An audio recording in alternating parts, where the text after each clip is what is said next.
যেখানে আল্লাহর ওলি সেখানে মুসলিমদের বিজয় তলোয়ার দিয়ে তারা বিজয় করে নাই। শুধু তলোয়ারের জোরে না, শুধু তলোয়ারের জোরে না, আল্লাহ প্রদত্ত ক্ষমতা দিয়া নিয়ামতের জোরে কালেমার দাওয়াত তারা জমিনে প্রচার করেছেন। সেদিন শাহজালাল ইয়ামানি মুজাররিদ রাহমাতুল্লাহ আলাইহি যদি সিলেটের জমিনে সুরমা নদীর উপরে যায় নামাজ বিছাইতে না পারতেন, তাহলে আজকে সিলেটের জমিন না বাংলায় কালেমা খুঁজে পেতেন না।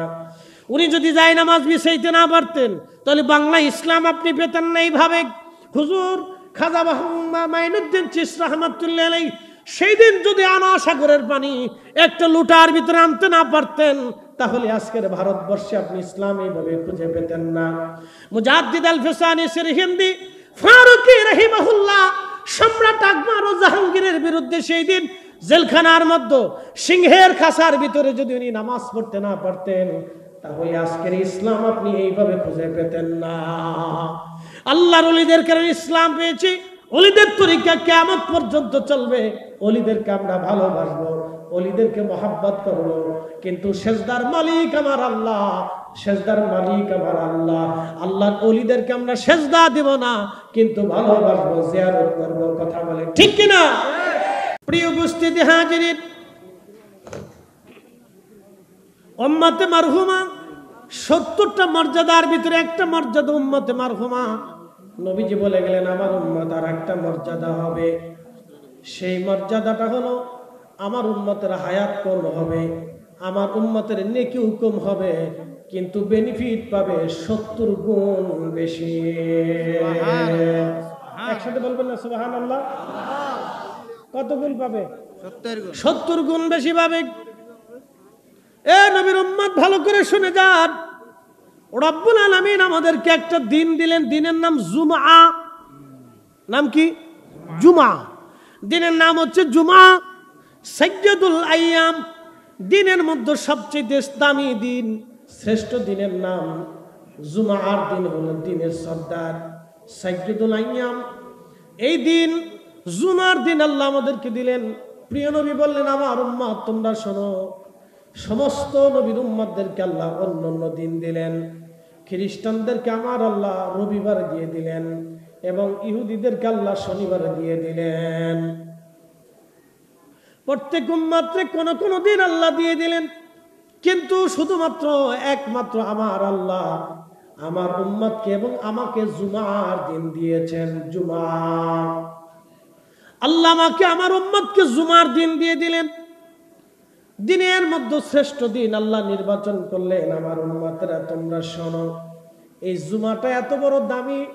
আমার উম্মত জুমার নামাজ আদায় করার জন্য যখন ঘর থেকে গোসল করে পাক পবিত্র হয়ে বের হয়ে যায়, হেঁটে হেঁটে মসজিদের মধ্যে আসে, ইমাম সাহেবের কাছাকাছি এসে বসে খুতবা শুনবে, আদব ও লেহাজের সাথে একিনের সাথে জুমার নামাজ পড়বে। উচ্চ বাচ্চ করবে না, কথাবার্তা তেমন বলবে না, চুপচাপ আল্লাহর ইয়াদে জুমার নামাজ আদায় করে আমার উম্মত আবার পায়ে হেঁটে হেঁটে বাড়ি চলে যাবে। সুনান তিরমিজিতে বিশুদ্ধ সনদে নবীজি বলতেছেন আমার উম্মত তোমরা শুনে নাও, তোমরা জেনে নাও, আমার উম্মতের প্রত্যেক কদমে কদমে প্রত্যেক কদম রেখেছিল জুমার নামাজ আদায় করতে আসতে যাইয়া। বাড়ি থেকে 1 কদম, 2 কদম, 3 কদম, 4 কদম, পায়ে পায়ে পায়ে পায়ে আমার আল্লাহ 1 বছরের নফল ইবাদত 24 ঘন্টা ইবাদত করলে যেই পরিমাণে নেকি হয় এবং সারাদিন রোজা রাখলে যেই পরিমাণে নেকি হয়, ওই রকম 1 বছর একটানা ইবাদত করলে যত নেকি হয়, 1 বছর একটানা রোজা রাখলে যত নেকি হয়, প্রত্যেক কদমে কদমে জুমার মুসল্লিদের প্রত্যেক কদমে কদমে আমার আল্লাহ সেই 1 বছরের নেকি আমার উম্মতের আমল নামায় লিখে দেয়। একবার জোরে বলা যাবে কি আল্লাহু আকবার? এটা আমার নবীর গুণে, রাসূলের কারণে উম্মত শ্রেষ্ঠ উম্মত আমরা হয়েছি। সব মর্যাদা আল্লাহ আমাদেরকে দিলেন, 70 গুণ মর্যাদা আল্লাহ দিলেন, 70 গুণ মর্যাদা আল্লাহ দিলেন। জুমার মসজিদ থেকে আপনার বাড়ি যদি 500 কদম হয়, আসা যা দিয়ে 1000 কদম হবে। আল্লাহ রসুল বলতেছেন 1000 কদম যদি হয় 1000 বছরের সওয়াব হবে, যদি 2000 কদম হয় 2000 বছরের সওয়াব হবে, যদি 5000 কদম হয় 5000 বছরের সওয়াব নাকি হয়ে যাবে। একটা জুমাতে শুধু আসবেন আর যাবেন, তাতে আপনার আমল নামায় 500 বছরের নেকি হয়ে যাবে, যা অন্য কোন উম্মতকে আল্লাহ দেয় নাই, শুধু এই উম্মতকে আল্লাহ দিয়েছে। কিন্তু দুর্ভাগ্য, কপাল পোড়া এই উম্মত মসজিদে আসে সবার পরে, খুতবা যখন শুরু হয় তখন এই উম্মত মসজিদের মধ্যে ঢুকে, খুতবা শেষ ইমামে নামাজে দাঁড়ায় যায়, সালাম ফিরাইতে দেরি হয়, এই উম্মত মসজিদ থেকে বের হইতে দেরি হয় না, তাড়াহুড়া করে মসজিদ থেকে পালায় যায়। আর এই উম্মতের কিছু আলেম পথভ্রষ্ট, বেদাতি মোল্লা, আবার বলি আমরা বেদাতি না, বেদাতি মোল্লা, পথভ্রষ্ট বেদাতি মোল্লা ফতোয়া দিল নামাজের পরে কোনো দোয়া নাই। কি কথা কন না কেন, জোরে বলেন। বেদাতি কি আমরা? কথা কন না কেন, বেদাতি কি আমরা? এই আহলে সুন্নাত ওয়াল জামাত বেদাতি না, আহলে সুন্নাত ওয়াল জামাত কাদিম, আহলে সুন্নাত ওয়াল জামাত জমিনে দ্বীন দিয়েছে। হুজুর গাউসে পাকের আওলাদের মাজার জিয়ারত করে আসছি কয়েকদিন আগে মালয়েশিয়ার মালাক্কা থেকে, সাগরের প্রণালীর ভিতরে একটা ছোট্ট দ্বীপ পোলাও বুসারে, হুজুর গাউসে পাকের আওলাদ, রসুলের আওলাদ হযরত আল্লামা সুলতানুল আরিফিন শাইখ ইসমাইল হযরত বুগদাদি আল হাসানি ওয়াল হুসাইনি রাদিয়াল্লাহু আনহু, আমার রসুলের আওলাদ হুজুর গাউসে পাকের সন্তান, তিনি হযরত ইসমাইল বুগদাদি আল হাসানি আল হুসাইনির মাজার জিয়ারত করে এসেছি। এ মুসলমান শুনে রাখেন, আল্লাহর ওলি যেখানে গেছে দ্বীন সেখানে প্রতিষ্ঠিত হয়েছে। কথা বলেন ঠিক না? আমরা হতভাগ্য জাতি, পাওয়ার পরেও আমরা ছেড়ে দিই, পাওয়ার পরেও ভুলে যাই, ছেড়ে দেই। প্রিয় উপস্থিতি হাজিরিন, মনোযোগ দিবেন।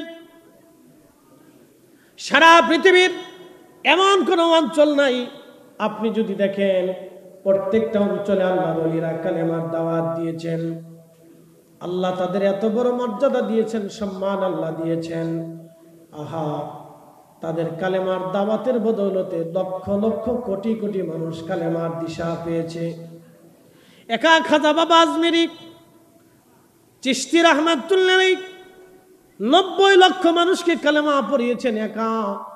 শুধু হুজুর খাজা আজমিরি রাহমাতুল্লাহ আলাইহি না, কুতুবউদ্দিন কাকি, নিজামুদ্দিন আউলিয়া, দাতাগঞ্জে বক্স, পৃথিবীর বড় বড় ওলি খাজা বাহাউদ্দিন নাশমান বুখারী, বুখারাতে, উজবেকিস্তানে, তুর্কিস্তানে, কাজাখস্তানে, তুর্কমেনিস্তানে, এই সমস্ত রুশিয়ান বেল্টে, বলকান অঞ্চলে হুজুর বাহাউদ্দিন নাশমান বুখারী রাহমাতুল্লাহ আলাইহি কালেমার দাওয়াত তিনি ছড়িয়ে দিয়েছেন। আজ যদি আপনি বসনিয়া যান, হার্জেগোভিনা যান, চেচনিয়া যান, রাশিয়া যান, মস্কো যান, পৃথিবীর দুর্ভেদ্য অঞ্চলগুলিতে আপনি যদি যান, আপনি যদি কিরগিজস্তান যান, আর্মেনিয়া যান, আপনি যদি পৃথিবীর ইউরোপের সেনজেন, আনসেনজেন, পৃথিবীর বড় বড় উন্নত বিশ্বগুলিতে যদি যান, হুজুর বাহাউদ্দিন নাশমান বুখারী রাহমাতুল্লাহর অবদানের কারণে এই জমিনে কালেমার দাওয়াত পৌঁছিয়েছে। আল্লাহর ওলি নাই কোথায়? যেখানে আল্লাহর ওলি সেখানে মুসলিমদের বিজয়। তলোয়ার দিয়ে তারা বিজয় করে নাই, শুধু তলোয়ারের জোরে না, শুধু তলোয়ারের জোরে না, আল্লাহ প্রদত্ত ক্ষমতা দিয়া নিয়ামতের জোরে কালেমার দাওয়াত তারা জমিনে প্রচার করেছেন। সেদিন শাহজালাল ইয়ামানি মুজাররিদি রাহমাতুল্লাহ আলাইহি যদি সিলেটের জমিনে সুরমা নদীর উপরে যায় নামাজ বিছাইতে না পারতেন, তাহলে আজকে সিলেটের জমিন না বাংলায় কালেমা খুঁজে পেতেন না। উনি যদি যায় নামাজ বিছাইতে না পারতেন, তাহলে বাংলায় ইসলাম আপনি পেতেন না। এইভাবে হুজুর খাজা মাইনুদ্দিন চিশতি রাহমাতুল্লাহ আলাইহি সেই দিন যদি আনা সাগরের পানি একটা লুটার ভিতরে আনতে না পারতেন, তাহলে আজকের ভারতবর্ষে আপনি ইসলাম এইভাবে খুঁজে পেতেন না। মুজাদ্দিদ আল ফিসানি সিরহিন্দি ফারুকি রাহিমাহুল্লাহ সম্রাট আকবর ও জাহাঙ্গীরের বিরুদ্ধে সেই দিন জেলখানার মধ্যে সিংহের খাঁচার ভিতরে যদি উনি নামাজ পড়তে না পারতেন, তাহলে আজকের ইসলাম আপনি এইভাবে খুঁজে পেতেন না। আল্লাহর ওলিদের কারণে ইসলাম পেয়েছি। ওলিদের তরিকা কিয়ামত পর্যন্ত চলবে। ওলিদেরকে আমরা ভালোবাসবো, ওলিদেরকে মহাব্বত করব, কিন্তু সেজদার মালিক আমার আল্লাহ, সেজদার মালিক আমার আল্লাহ। আল্লাহর ওলিদেরকে আমরা সেজদা দেব না, কিন্তু ভালোবাসবো, জিয়ারত করব। কথা বলে ঠিক কিনা? আমরা তাদের সেজদা না, সেজদা দিয়ে তাদেরকে খুশি করা যায় না। আপনি যদি আমার সামনে এসে সেজদা দেন, আল্লাহর কসম করে বলতেছি, তাহলে আপনার জান আমি রাখবো না, কারণ সেজদা পাওয়ার যোগ্য আমি না, সেজদা পাওয়ার মালিক আমার আল্লাহ। ওলিদেরকে সেজদা দিলে ওলিরা বেজার হয়ে যায়, বরং ওলিদের মাজারে আদবের সাথে বসে আপনি যদি জিয়ারত করেন, ওনাদের উসিলা নিয়ে আল্লাহর কাছে কান্নাকাটি করেন, ওরা খুশি হয়। কারণ জানি আপনি শরীয়ত সম্মতভাবে আপনি তাকে হাদিয়া দিলেন, কোরআনের কালাম থেকে হাদিয়া দিলেন, দুরুদ হাদিয়া দিলেন, দোয়া হাদিয়া দিলেন, আপনি তাদের জন্য দান সদকা হাদিয়া দিলেন। ওলিদের মাজারে দরবারে মুহিব্বিন যারা আছে, গরিব যারা আছে, আপনি তাদেরকে খাবার খাওয়াইলে ওলিরা খুশি হয়ে যায় যে না, তারা আমার আদর্শকে জমিনে জিন্দা করে রাখছে, আমার রসুলের আদর্শকে জিন্দা করে রাখছে, আল্লাহর দ্বীনকে তারা মজবুত করে রাখছে। তারা খুশি হয়ে যায়। সেজদা দিলে খুশি হয় না, বরং জিয়ারত করলে, মহাব্বত করলে, তাদের সম্মানে মহাব্বতের আদবের সাথে দাঁড়াইলে, মজলিসে বসলে, জিকির ফিকির করলে তারা খুশি হয়ে যায়। কথা কোন ঠিক কিনা? এই কাজ করলে তারা খুশি হয়, উল্টাটা করবেন না। যেটা করলে খুশি হয় ওটা করবেন। প্রিয় হাজিরিন, মনোযোগ দিবেন। আল্লাহর ওলিদের জীবনের উপরে ছোট্ট করে একটু আলোচনা তুলে নিয়ে আসলাম, যেহেতু বিষয় চলে আসছে সেই জন্য আলোচনা করলাম। উম্মতে মারহুমা, হায়াত হবে কম, নেকি হবে কম, কিন্তু জান্নাতে চলে যাবে সবার আগে। একসাথে বলবেন না সুবহানাল্লাহ? হায়াত কি কম হবে? কত বছর হায়াত? 40 পার হইলে মানুষের বৃদ্ধতা আসতে থাকে। আপনি যত ভালো খাবারই খান, আপনার বয়স ধরে রাখতে পারবেন না। আপনি যত ভালো খাবার খান, এক্সারসাইজ করেন, দামি খাবার খান, কাজ হবে না বাপ। আপনি বয়স ধরে রাখতে পারবেন না। 40 পার হইলে সব পার্সপাতি দুর্বল হতে থাকে। চোখের পার্স, কানের পার্স, জবানের পার্স, দাঁতের পার্স, জিহ্বার পার্স, হাতের পার্স, পায়ের পার্স, সব পার্সপাতি চামড়া দুর্বল হতে থাকে, পশম পাকতে থাকে, ধীরে ধীরে নুব্জ হতে থাকে, চোখের পাওয়ার কমতে থাকে, মনের পাওয়ার কমতে থাকে, ধীরে ধীরে হার্টের পাওয়ার কমতে থাকে, কলজে, ফ্যাপসা, কিডনি যা আছে সব ধীরে ধীরে নরম হইতে থাকে। এটা আস্তে আস্তে ফসতে থাকে। 40 পার হইলে আপনি আর বয়স ধরে রাখতে পারবেন না। যত চেষ্টা করেন কাজ হবে না, শেষ হয়ে যাবে। মনে রাখবেন, এই উম্মতের হায়াত কম, নেকি কম, কিন্তু জান্নাতে চলে যাবে সবার আগে। বলে কার কারণে? রসুলের কারণে। কথা বল ঠিক কিনা? নবীর কারণে। এই রসুলের কারণে আল্লাহ আমরা এত ইজ্জত দিছে। বলে আমরা কিছু নাই, নামাজ নাই, রোজা নাই, জিকির নাই, ফিকির নেই, কিচ্ছু নেই। বানি ইসরাইলের ভিতরে মুসা আলাইহিস সালামের জামানাতে বৃষ্টি নেই, তো বৃষ্টি নাই তো নাই তো নাই তো নাই তো নাই, বহুদিন বৃষ্টি নেই। আপনি জানেন মুসা আলাইহিস সালামের দেশ হচ্ছে মিশর, জর্দান। মিশর, জর্দান, এই অঞ্চল, এই বেল্ট, মিশর, জর্দান, ফিলিস্তিন, বাইতুল আকসা, এই বেল্ট, লেবানন, এই বেল্ট হচ্ছে, তখন এই বেল্টটাকে বলা হয়তো সিরিয়া সহ, এই বেল্টকে বলা হয়তো শাম। কি বলতো? শাম বলতো। মুসা আলাইহিস সালাম এই বেল্ট, মাঝখানে নীল নদ, আপনারা জানেন। নীল নদের উৎস হচ্ছে উগান্ডা। উগান্ডার কোনো পাহাড় থেকে না, এটা মাটির নিচ থেকে পানি আসে। একসাথে বলবেন আল্লাহু আকবার। কোথার থেকে পানি আসে? মাটির নিচ থেকে পানি গৃহীত হয়। উগান্ডা, উগান্ডার নাম শুনলে আমাদের দেশে অনেকে হাসে, উগান্ডা আবার কি? হ্যাঁ, উগান্ডা। নীল নদের উৎস হচ্ছে উগান্ডা। পানি আসে মাটির নিচ থেকে, অটোমেটিক পানি আসে। সেই পানিটা উগান্ডা পার হইয়া, এরপরে আপনার আরো বহু দেশ পার হইয়া, 4-5টা দেশ পার হইয়া, মিশর পার হইয়া লোহিত সাগরের সাথে যাই মিশে গেছে। আল্লাহর নবী বলছেন, আমার উম্মত 2টা নদী আল্লাহর বেহেশত থেকে আসছে, একটা নীল নদ আর একটা ফোরাত নদী। একসাথে বলবেন আল্লাহু আকবার। 2টা নদী কোথা থেকে আসছে? জান্নাত থেকে আসছে। এই জন্য হাজার হাজার বছর পর্যন্ত এই নদীর বয়স, কিন্তু একটা দিনের জন্য পানি শুকায় না। পানি শুকায় না, বেহেশত থেকে আসে, তো পানি শুকাবে কেমনে? তবে শুকিয়ে যাবে। ফোরাত নদী কিয়ামতের আগে শুকিয়ে যাবে। ফোরাত নদী শুকাইয়া কি তৈরি হবে? স্বর্ণের পাহাড় বেশি উঠবে। ওই স্বর্ণের পাহাড় নিয়ে সারা পৃথিবীতে মারামারি লাগবে, যুদ্ধ হবে। এই যুদ্ধটা বিশ্বযুদ্ধ না, এই যুদ্ধ হবে মহাযুদ্ধ। প্রত্যেক গ্রাম, প্রত্যেক এলাকা, প্রত্যেক মহল্লা, প্রত্যেক ব্যক্তি, প্রত্যেক পরিবার, প্রত্যেক এরিয়া, প্রত্যেক ওয়ার্ড, প্রত্যেক ইউনিয়ন, প্রত্যেক এলাকা, প্রত্যেক জেলা, প্রত্যেক দেশ এই যুদ্ধে জড়িয়ে যাবে। প্রত্যেকটা ফ্যামিলি যুদ্ধে জড়িয়ে যাবে। 100 মানুষের ভিতরে 99 জন মারা যাবে, একজন বেঁচে থাকবে যে ইমানদার, হেতা বাঁচবে। আর সব বেঈমানগুলি যারা এই টাকা নিয়ে, অর্থ নিয়ে, এই রাজনীতি নিয়ে, ফারাফারি করিয়া, দুর্নীতি নিয়ে, এই সর গেলে আর এক সর, আর এক সর গেলে আর এক সর, এই খাবার চায়, এই খাবার চায়, যেই ক্ষমতা আসে সেই রাবণ হয়ে যায়, যে ক্ষমতা আসে এই চুরির ধান্দা করে। আমরা শান্তি পাইলাম না, কথা কর না, ঠিক না? শান্তি আর নসিব হইল না, আমরা শান্তি আর নসিব হইল না। কবে হবে তাও জানি না, শান্তি নসিব হইল না। 2 দিন পর পর এই গেঞ্জাম, সেই গেঞ্জাম, হেনে ভিডিপিটি, এনে মারামারি, এনে খুন খারাপি, এরে মারে, এরে জবাই করে। কয়দিন আগে দেখলাম বরিশালে ভাই ভাই জমি জমা নিয়ে দ্বন্দ্ব করিয়া এক ভাই আরেক ভাইয়ের চোখ উঠেই ফেলছে। কি জাতি আমরা, কল্পনা করতে পারবেন? একদমে জাহিলিয়াতকে শেষ করে ফেলছি।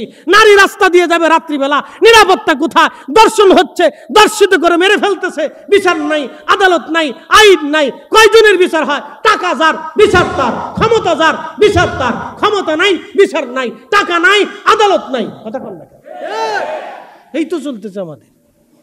আমি মাঝে মধ্যে চিন্তা করি দেশ চলে কেমনে, দেশ চলে কেমনে, এই দেশ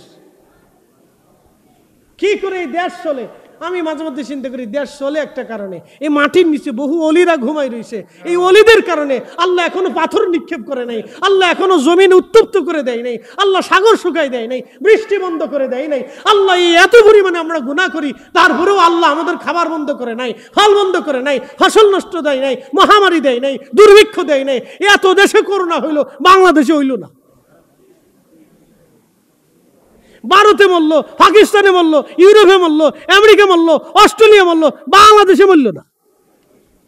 এদেশে করোনা ঢুকে কেন এদেশে থাকবো না জায়গা? এদেশে সব মানুষই ফরমালিন খায়। পানিতে ভেজাল, মাছে ভেজাল, গাছে ভেজাল, খাবারে ভেজাল, ফলে ভেজাল, দুধে ভেজাল, সব জায়গায় ভেজাল। মাঝে মধ্যে ঢাকার শহরে দুধ কিনে খাই, চিন্তা করি দুধ খাই না বুড়িগঙ্গার পানি খাই, আল্লাহ জানে। কি দেশ চিন্তা করেন, কি মানুষ চিন্তা করেন। ওয়াজ যে এত ওয়াজ, তারপরে মানুষের হেদায়েত হয় না। চিন্তা করি দুধ খাই না বুড়িগঙ্গার পানি খাই, আল্লাহ জানে।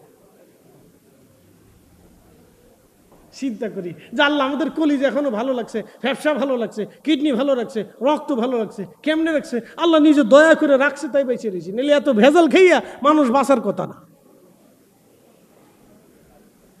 কষ্ট হইতেছে আপনাদের? তাহলে একসাথে বলেন তো আল্লাহু আকবার। প্রিয় উপস্থিতি, প্রিয় ভাই আমার, খুব মনোযোগ দিবেন। হযরতে মুসা আলাইহিস সালামের জমানাতে বৃষ্টি নাই, বুঝতে পারতেছেন? নবী রানিং, নবী কি রানিং, তা শুধু নবী না, রসুল।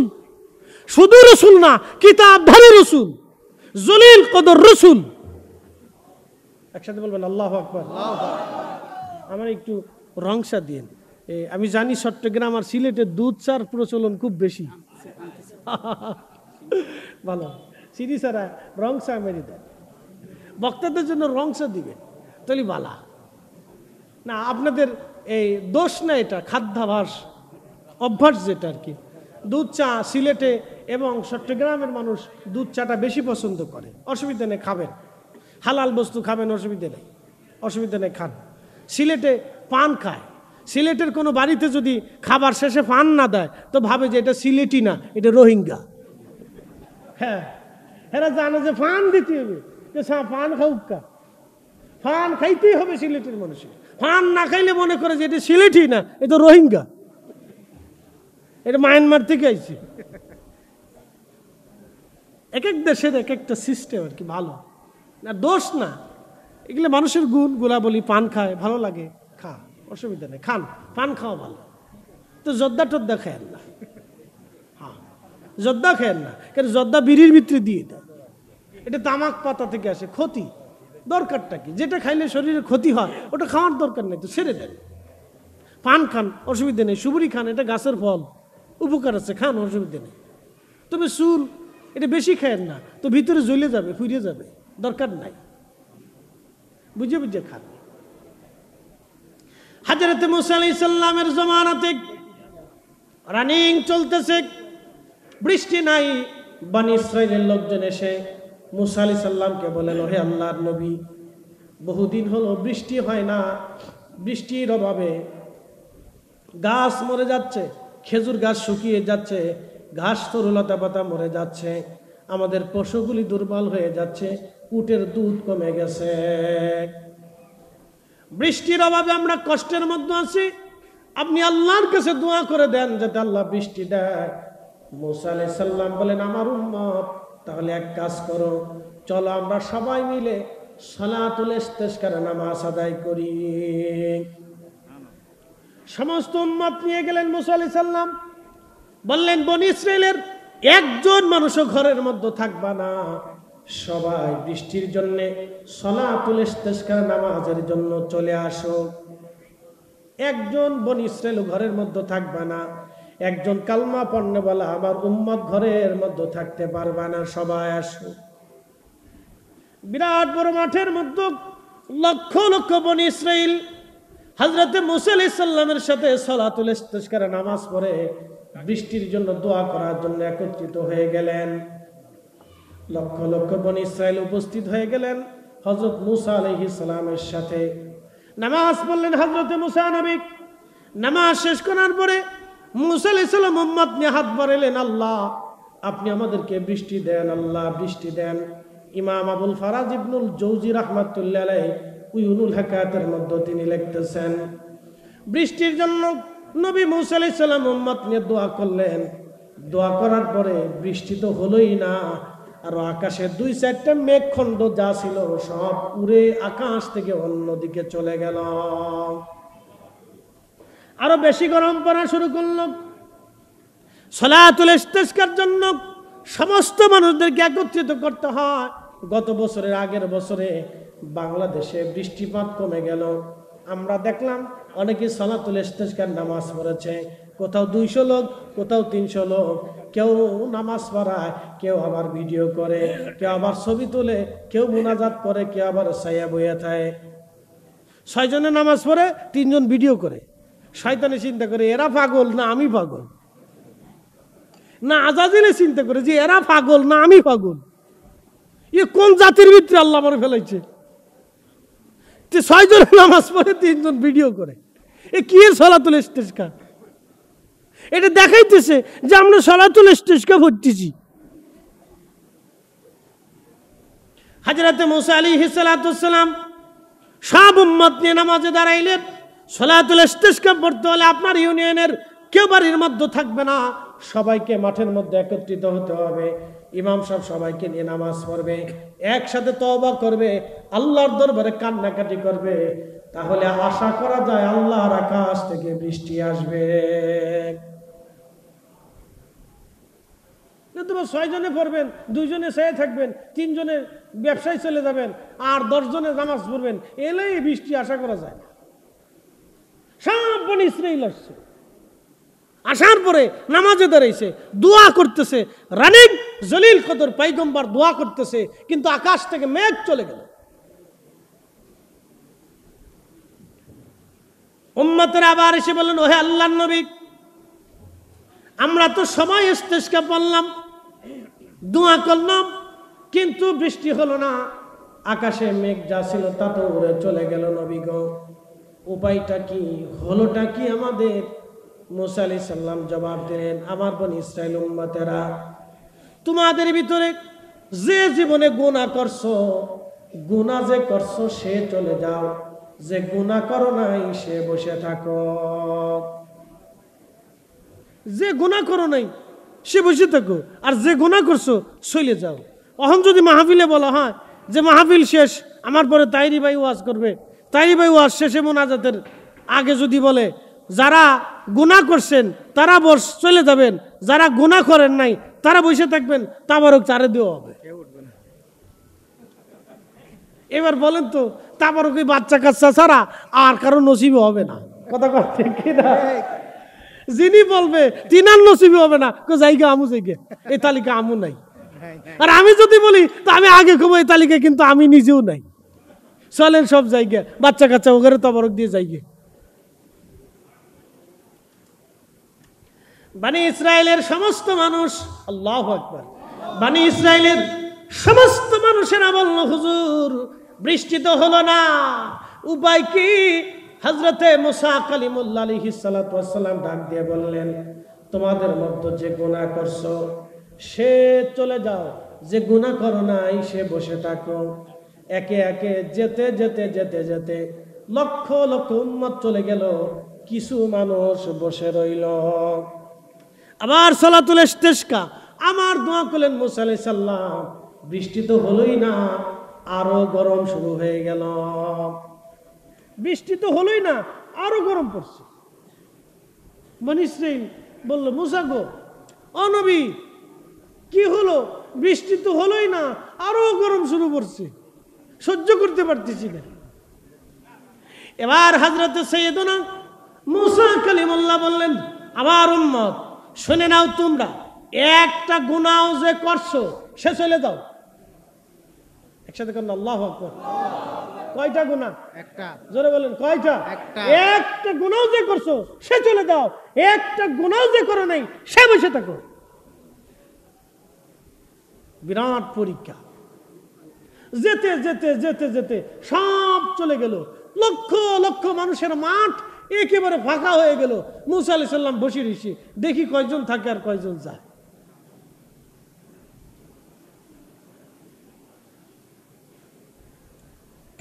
সাইয়েদনা হযরত মুসা আলাইহিস সালাম বসে আছে, দেখলেন লক্ষ লক্ষ মানুষ চলে গেছে, কিন্তু মাঠের মধ্যে একজন আল্লাহর বান্দা, তিনি নরমাল কাপড় পরা, সিরা তালি দেওয়া নরমাল কাপড় পরা, অন্ধ,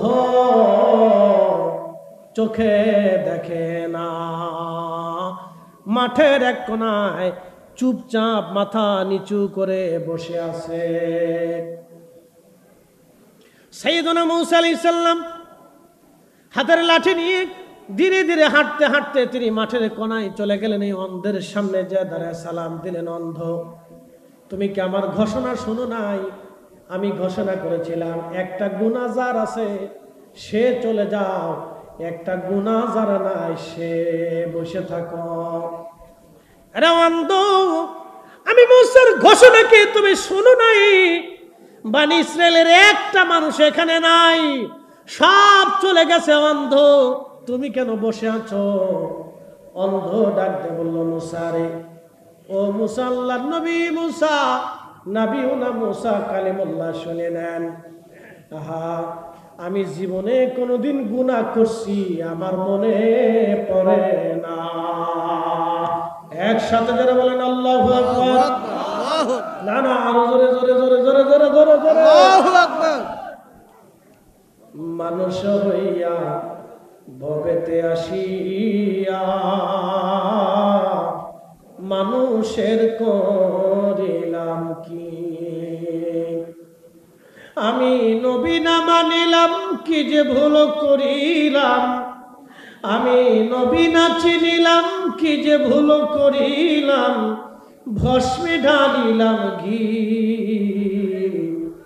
মানুষ হইয়া ভবেতে আসিয়া মানুষের করিলাম কি? আমরা তো মানুষ। সাইয়েদনা মুসা কালিমুল্লাহর উম্মত অন্ধ ডাক দিয়ে বলল, হুজুর, তবে একটা ভুল করেছিলাম। আমি কি করেছিলাম? ভুল করছিলাম। গুনাহ হয়েছে কিনা জানি না, একটা ভুল করছিলাম। যদি ভুলটা গুনাহ হয় তা আমি চলে যাব, আর যদি গুনাহ না হয় তাহলে আমি বসে থাকবো। বলে, অন্ধ, কি ভুল করছিলা তুমি বলো? দেখেন ইখলাস কি।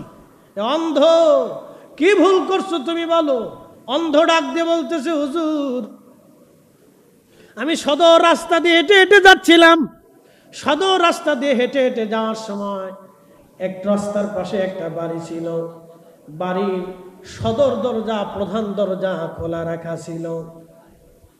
সদর দরজা খোলা রাখার কারণে ভিতরের দরজাও খোলা রাখা ছিল। ভিতরে একজন বেগানা নারী, অর্থাৎ আপনারা তো জানেন অভ্যন্তরে ঘরের বাহিরে নারীরা তাদের ইচ্ছা মতো থাকতেই পারে।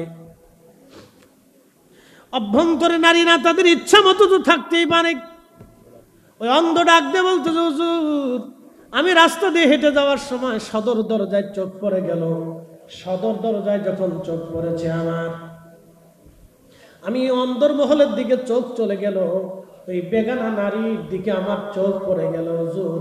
সাথে সাথে আমি আমার চোখটাকে ঘুরাইলাম, হৃদয়, আমার দিলকে, আমার কালকে, আমার আত্মাকে, আমার নাফসকে, আমার রুহুকে ধমক দিয়ে বললাম, এ রুহু, আজকে তুই আমাকে সদর দরজার দিকে ঘুরাইয়া এই চোখটাকে অন্দর মহলের বেগানা নারীর দিকে ঘোরাই নিলি। আজকে চোখ আর রাখবো না, এই চোখ আমি ফেলে দেব, নষ্ট করে ফেলবো। বলে হুজুর আমি আমার নিজের হাতে চোখ অন্ধ করে দিয়েছিলাম, আমি অন্ধ হয়ে গেছি, আমি অন্ধ ইচ্ছা করে হয়েছে যাতে গুনাহ থেকে আমি বাঁচতে পারি। হুজুর এটা যদি আমার অপরাধ হয়, আমার যদি গুনাহ হয়ে থাকে তাহলে আমি চলে যাব, আর গুনাহ যদি না হয় তাহলে আমি বসে থাকবো। সাইয়েদুনা মূসা আলাইহিস সালাম ডাক দিয়ে বলেন, আরে অন্ধ, তোমার গুনাহ হয় নাই, তুমি বসে থাকো, আজকে তুমি দোয়া করলে আল্লাহর আকাশ থেকে বৃষ্টি নাজিল হবে। সুবহানাল্লাহ। না না হয় না, আরো জোরে জোরে জোরে জোরে। এই উম্মতের এরকম পার্সন আছে না নাই? আছে দেখি বৃষ্টি হয়। যে অকাম কুকাম এদেশের মানুষ করে, মুসলমান মানুষ কই কেমনে? মুসলমান তো আরো পরে। আপনি চলে যান তো ইউরোপে, ওরা খাবারের আগে মদ খায়, খাবারের ভিতরে মদ খায়, খাবারের পরে মদ খায়, ওদের নারীরা হাফ প্যান্ট পরে রাস্তা দিয়ে আড়ে। আপনি তো নাউজুবিল্লাহ বলেন, কিন্তু জানতো ওদের খাবারে ভেজাল নাই, পানিতে ভেজাল নাই, দুধে ভেজাল নাই, ওর বাচ্চার খাবারে ভেজাল নাই, মিথ্যা বলে না, আদালতে মিথ্যা সাক্ষী দেয় না। আর আমাদের বাংলাদেশে মামলা শুরু হয় মিথ্যা দিয়ে। কি আসতে কেন কেন জোরে বলে? মামলা 100% মামলা এদেশে হলে 99টা মিথ্যা মামলা হয়।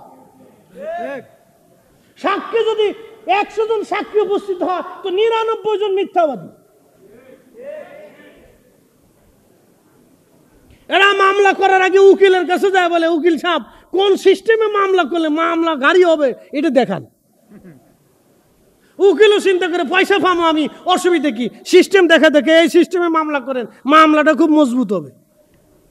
ইস বাঙালি আবার এসে নামাজে সেজদার মধ্যে মাফ করে দে আল্লাহ। শয়তানে হাসার কয়, তোর মতো সিটার আবার কেডা আছে রে? মিথ্যা মামলা দিয়েছি আবার সিটারি করিস, মিথ্যা সাক্ষ্য দিয়ে আল্লাহর কাছে মাফ পাওয়া। শয়তান কোথাকার, শয়তান চিন্তা করে আমি বাংলাদেশে আসলাম কে? এই অবস্থা আমার দেশে। আপনি জানতো ইউরোপে একটা লোককে আপনি মিথ্যা সাক্ষ্য দিতে পারবেন, একটা অর্ধ উলঙ্গ নারী মিথ্যা সাক্ষ্য দিবে না। জানতো আপনি আদালতে ঘুষ খাওয়াইতে পারবেন না। অত খাবার আগে মদ খায়, খাবার পরে মদ খায়, খাবারের ভিতরে মদ খায়,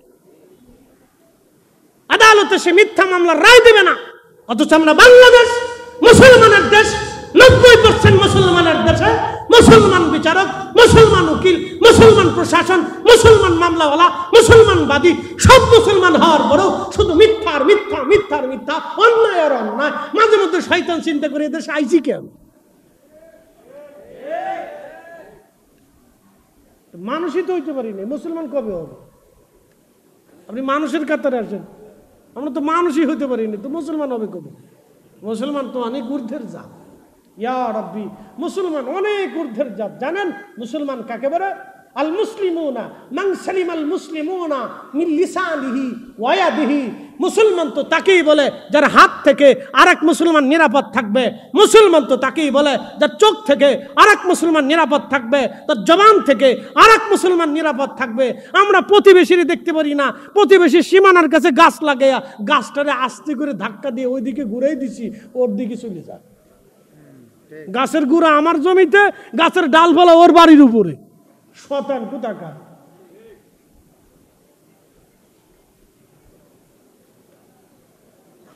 প্রিয় উপস্থিতি আমার, এগুলো আমাদেরকে শিখতে হবে, বুঝার দরকার। আমরা মানুষ কেন হয়েছি, কেন মানুষ হইলাম, এটা আমাদেরকে বুঝতে হবে।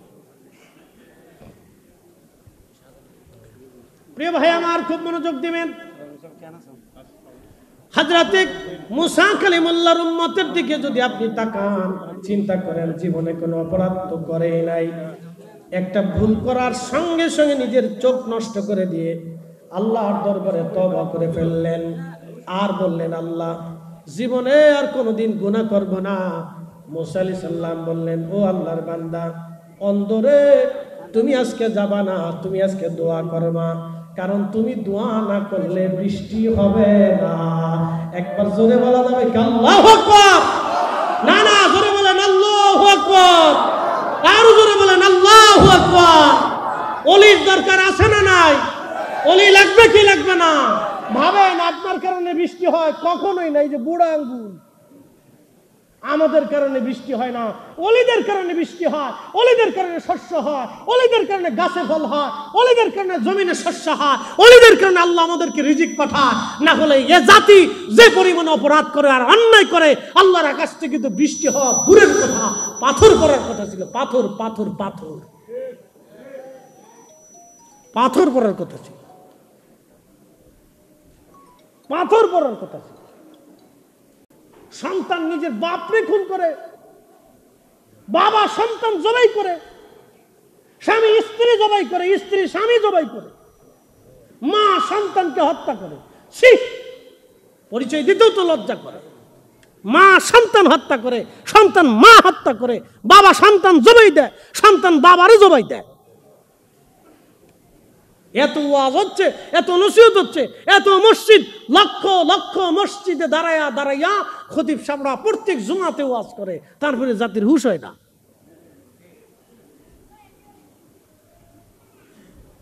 তারপরে জাতির হুঁশ হয় না। এরা এখনো রাস্তার কোনায় বাথরুম করে। কি কথা কন নাকি, হাসেন কেন? রাস্তার কোনার দ্বারায় মান কিসিমে খারাপ বাথরুম করে দেয়। এরে জাতি। বিমানে উঠলে, আমি মালয়েশিয়া থেকে আসতেছি, বিমানে উঠার পরে আমার পাশে এক ভদ্রলোক, তিনি কক্সবাজার ব্যবসা করেন, হোটেল মোটেল আছে, ভদ্রলোক দাঁড়িয়ে আছে, নামাজ কালাম পড়ে, খুব শরীফ মানুষ। তা আমরা দুইজন চুপচাপ বসে আছি। বিমান বাংলাদেশে খালি ল্যান্ড করবে, খালি ঘোষণা দিছে শাহজালাল আন্তর্জাতিক বিমানবন্দরের খুব কাছাকাছি এসে পড়েছি। এই বিমানে ঘোষণা দেয় না, বাপরে বাপ, বাঙালি কথাবার্তা শুরু করে, মনে হচ্ছে তখনই এটা উপরের বক্স মাছ খুলে মাথায় করে দিয়ে যদি জানালা হয়তো লাভ দিয়ে করে নিচে পড়ে। কি আজ আজব জাতি। আমরা দুজন হাসি দেখছেন নি, কত পাগলের দেশে বাস করি আমরা। এরা মানসিকভাবে অসুস্থ। এই জন্য শিক্ষা ব্যবস্থা পরিবর্তন করতে হবে। আল্লাহর কসম করে বলি, শিক্ষা ব্যবস্থা ক্লাস 1 থেকে পরিবর্তন করতে হবে। আবার বলি, শিক্ষা ব্যবস্থা ক্লাস 1 থেকে একবারে মাস্টার্স পর্যন্ত, শেষ সময় পর্যন্ত শিক্ষা ব্যবস্থা চেঞ্জ করতে হবে। তাদেরকে প্র্যাকটিক্যাল শিক্ষা দিতে হবে, তাদেরকে প্র্যাকটিক্যাল থিওরিক্যাল শিক্ষা দিতে হবে। শুধু খাতা কলমে, কাগজে কলমে হলে হবে না, তাদেরকে প্র্যাকটিক্যাল উস্তাদ ছাত্র দিয়ে প্র্যাকটিক্যাল শিক্ষা ব্যবস্থা চেঞ্জ করে দিয়া এ জাতিকে পরিবর্তন করতে হবে। নতুবা সম্ভব হবে না। 2 দিন পর পর মারামারি, গুতাগুতি, কিলিকিলি লাগবে। শিক্ষা ব্যবস্থা ক্লাস 1 থেকে চেঞ্জ করে দিতে হবে, একবারে প্র্যাকটিক্যাল আর থিওরিক্যাল দিতে হবে। পৃথিবীর এত জাতি উন্নত হয়ে গেল, আমরা এখনো গুতাগুতি করতেছি। সকাল হইলে এক কথা, দুপুরে আর এক কথা। চার দোকানে বসলে তো আর গ্রামের কথা তো বলে লাভ নাই। নাম দিছে ভিলেজ পলিটিক্স। এই ভিলেজ পলিটিক্সের গোষ্ঠী কেলেই আমি, হ্যাঁ, এটা কুত্তার চাইতে নিকৃষ্ট পলিটিক্স। এই কথা কর না কেন, জোরে বলো। কুত্তার চাইতে নিকৃষ্ট পলিটিক্স, শুয়োরের চাইতে নিকৃষ্ট পলিটিক্স এটা। নাম দিছে ভিলেজ পলিটিক্স। কিসের পলিটিক্স? যদি পলিটিক্স করে মানুষের উন্নয়ন না হলো, যদি পলিটিক্স করার পরে গরিবের উন্নয়ন না হলো, অন্ধের উন্নয়ন না হলো, যদি মহিলার উন্নয়ন না হলো, গরিবের উন্নয়ন না হলো, এতিমের উন্নয়ন না হলো, এই পলিটিক্স দিয়ে হবে কি ছাতা? নাম দিছে ভিলেজ পলিটিক্স। ভিলেজ পলিটিক্স বুঝেন? একজন কারের জন্য বাস দিবে, কার ক্ষতি করবে, কার জমি মেরে খাবে, কার টাকা মেরে খাবে, কার মায়ের দেখবে, কার মায়ে ধরে নিবে, এগুলোর নাম দিছে পলিটিক্স। এটা শুয়োরের চাইতে নিকৃষ্ট পলিটিক্স। ভাই, কষ্টের সাথে কথাগুলি বলতেছি। এই জন্য আমাদের শিক্ষা ব্যবস্থা একবারে ক্লাস 1 থেকে মাস্টার্স পর্যন্ত একবারে পরিবর্তন করে দিতে হবে। এই শিক্ষা ব্যবস্থার ভিতরে মানবিকতা, সত্যবাদিতা, ন্যায়বাদিতা, ন্যায় বিচার শিক্ষা দিতে হবে তাদেরকে। যদি না দিতে পারি তাহলে আমাদের আগামীর প্রজন্মের চেঞ্জ হবে না। এদেশের লক্ষ লক্ষ যুবকরা গেম খেলে, লক্ষ লক্ষ যুবকরা দাঁড়ায় দাঁড়ায় পেশাব করে, লক্ষ লক্ষ যুবকরা চুল সেমনে কেটে মোটরসাইকেল যেমনে চালায়, ও বাবু চিনে না, মাও চিনে না, উস্তাদ চিনে না, মুরব্বী চিনে না, কাউরি চিনে না। মোটরসাইকেলের উপর উঠলে মনে করে ও দেশের প্রেসিডেন্ট হয়ে গেছে। এই কথা কেন না জোরে বলো। আপনি সৌদি আরবে জানতো বাংলাদেশের যত ঘোড়ার টিমের আগর টিম বাগর টিম মোটরসাইকেল সৌদি আরবে একটাও খুঁজে পাবেন না। সৌদি সরকার একবার আইন করে দিয়েছে, তুই মোটরসাইকেল চালাইতে পারবি না, তো 14 গোষ্ঠী চালাইতে পারবো না। রাস্তাঘাটে এদের জ্বালায় চলেই যায় না। অ্যাক্সিডেন্ট, দুর্ঘটনা একটার পর একটা প্রতিনিয়ত চলতেছে। খুন খারাপি, মারামারি, ধরাধরি, এখানে সেখানে, এগুলি কি হচ্ছে ভাই? এটা কি একটা পরিবেশ? এটা কি একটা দেশ? আপনি যদি চলে যান সৌদি, চলে যান উন্নত বিশ্বগুলি, তাদের ছেলেপেলে কত আদবওয়ালা, কত সুন্দরওয়ালা, রাস্তায় চলতেছে, কাজ করতেছে, তারা ডান বামে তাকানোরই সময় নেই। এই জন্য যিনি জ্ঞানী বলেছিলেন যে অলস মস্তিষ্ক শয়তানের কর্মশালা, কথাটা অত্যন্ত চমৎকার কথা লিখেছিলেন। যারা অলস থাকে, কাম নাই কাজ নাই, এরা খালি ওই ভিলেজ পলিটিক্স করে বেড়ায়। এরে ক্ষতি করবে, এরে মারবে, এরে ধরবে, এর দোষ, হের দোষ, চার দোকানে, ফানের দোকানে, বিড়ির দোকানে, এই দোকানে, সেই দোকানে, বাপ রে বাপ। আর আমাদের দেশে আছে বাংলা সিনেমা, উরে বাপ রে বাপ। চার দোকানে যখন চালায় দেয় তখন 3 কিলোমিটার দূর থেকে আওয়াজ হয় ঢুসুম ঢুসুম ঢুসুম ঢুসুম ঢুসুম ঢুসুম ঢুসুম ঢুসুম। বাংলা সিনেমা, এই সিনেমা বাচ্চা কাচ্চা নিয়ে বসে দেখতে পারবেন? লজ্জায় আপনার মাথা হেঁট হয়ে আসবে যে এরা আবার মানুষ হয় কেন? নাম দিছে চিত্র জগৎ, এদের পিছনে লাগাইছে স্টার, তারকা। শয়তানে চিন্তা করে ওরা যদি তারকা হয় তাহলে আমি শয়তান কেমনে হইলাম? বুঝতে পারছেন? উচিত কথা বললে হুজুর ভালো না। ওদেরকে শিখতে হবে, বুঝতে হবে আমরা মানুষ, সর্বশ্রেষ্ঠ জীব মানুষ আমরা। একসাথে বলবেন আল্লাহু আকবার। না না, আরো জোরে বলেন, জোরে বলেন, জোরে জোরে। আমরা সর্বশ্রেষ্ঠ জীব মানুষ। শোনেন, রহমতের নবী মদিনাতে মুনাওয়ারাতে গেলেন। মদিনায় মুনাওয়ারা যাইয়া রহমতের নবী, কত ইহুদি ছিল, কত খ্রিস্টান ছিল, কত ভিন্ন ধর্মের ছিল, পত্তলিক ছিল। মক্কাতে আসলেন, পত্তলিক ছিল, অন্য ধর্মের ছিল, কেউ ধর্ম মানত না, দিন দুনিয়া বুঝতো না। আল্লাহর রাসূল আসার পরে কারো ডেকে নিয়ে হত্যা করেন নাই, কারো বাড়ি আগুন দেন নাই, কারো জমি পুরাই দেন নাই, কারো ফসল নষ্ট করেন নাই, কারো উট দুম্বা ছাগল ভেড়া তিনি নিয়ে আসেন নাই। আর আমার দেশে হচ্ছে কি, 2 দিন পর পর এই মাজার ভাঙ্গো, ওই দরবার ভাঙ্গো, তার বাড়ি ভাঙ্গো। কয়েকদিন আগে দেখলাম দিনাজপুরের এক দরবার ভেঙ্গে আগুন ধরে পুড়াই দিছে, মসজিদ পর্যন্ত পুড়ে যাইতেছে। হায় বাঙালি, তোমাকে ধর্মকে শিক্ষা দিয়েছে, তোমাকে দিনকে শিক্ষা দিয়েছে। রহমতের নবীর কাছে হিন্দু নিরাপদ ছিল, খ্রিস্টান নিরাপদ ছিল, ইহুদি নিরাপদ ছিল। আর অন্য ধর্মের মানুষ যদি রহমতের নবীর কাছে নিরাপত্তা পেতে পারে, তাহলে তুমি হয় মিলাদ পড়ো, আমি না হয় পড়ি না, তুমি হয় নূর মানো, আমি না হয় মানি না, আমি না হয় মানি, তুমি না হয় মানো না, তুমি না হয় পীর মুরিদি মানো না, আমি না হয় পীর মুরিদি মানি। সেই জন্য তো তুমি আমার বাড়ি আক্রমণ করতে পারো না, আমার জমি পুরাইতে পারো না, আমার বাড়ির ঘর গরু ছাগল তুমি আগুন দিয়ে পুড়িয়ে দিতে, নষ্ট করে দিতে পারো না। এই শিক্ষা রহমতের নবী ইসলাম কোনোদিন দেয় নাই। কথা বলেন ঠিক না?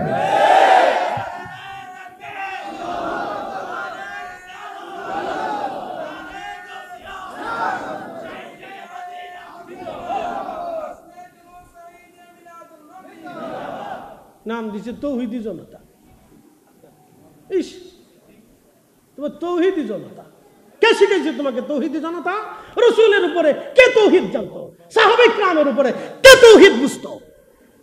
দেখান কোন সাহাবীর জীবনে, দেখান হযরত আবু বকরের জীবনে, দেখান হযরত ওমরের জীবনে, দেখান হযরত ওমর খলিফাতুল মুসলিমিন, কত বড় খলিফা, বাংলাদেশের মতো 200 দেশের খলিফা।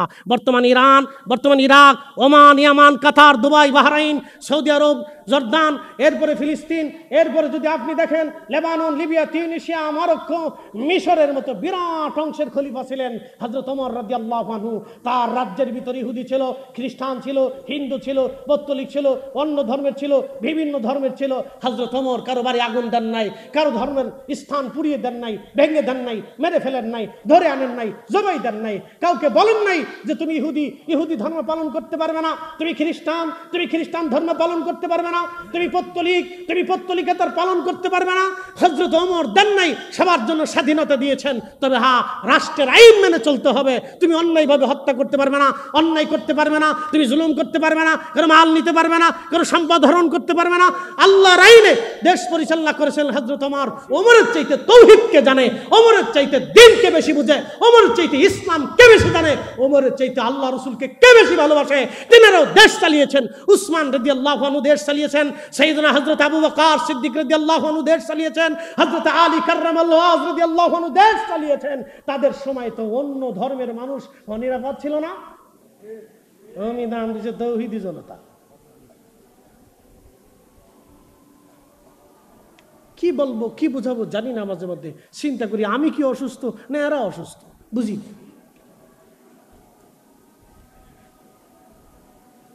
প্রিয় উপস্থিতি, এইভাবে যদি চলতে থাকে তাহলে মনে রাখবেন আগামী 10 বছরের ভিতরে এই দেশের সমস্ত মেধা বিদেশে চলে যাবে। আপনি জানেন না, আল্লাহর কসম করে বলি, যদি এইভাবে চলতে থাকে আগামী 10 বছরের ভিতরে এই বাংলাদেশের বড় বড় মেধাগুলি দেশ ছেড়ে চলে যাবে। আর তার পরবর্তী 20 বছরে আপনার কি করুণ পরিণত হবে আপনি নিজেও জানেন না।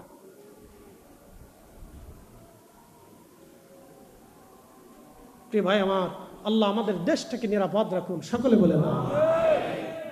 আমরা ভেজাল মুক্ত, জঞ্জাল মুক্ত দেশ চাই, চমৎকার সুন্দর দেশ চাই, মিলেমিশে সবাই থাকবে। যার মন চাই দোয়া করুক, না করুক। আমি দোয়া করি, সেই জন্য আমার দোয়া বন্ধ করতে হবে। আমি মিলাদ মাহফিল দিছি, সেই জন্য উঠে পড়ে মিলাদ মাহফিল বন্ধ করতেই হবে। আরে আফগানিস্তানের মতো একটা দেশ যারা ইসলামী এমারত ঘোষণা দিয়েছে, ইসলামী দেশ ঘোষণা দিয়েছে আফগানিস্তানের হুজুরদের চাইতে বড় হুজুর দেশে কে আছে বলুন, দেখান তো। আফগানিস্তানের মুজাহিদদের চাইতে পৃথিবীতে কত বড় মুজাহিদ আছে যারা পৃথিবীর 2টা কুফফার বাহিনীকে পরাজিত করেছে। 1 নম্বর আমেরিকা, 2 নম্বর রাশিয়া। তার আফগানিস্তান চলে নেই। কালকে ভিডিওতে দেখলাম আফগানিস্তানের মুসলমানরা ঈদে মিলাদুন্নবী পালন করতেছে, সরকার বাধা দেয় না। একসাথে বলবেন আল্লাহু আকবার। না, জোরে বলেন, জোরে জোরে জোরে।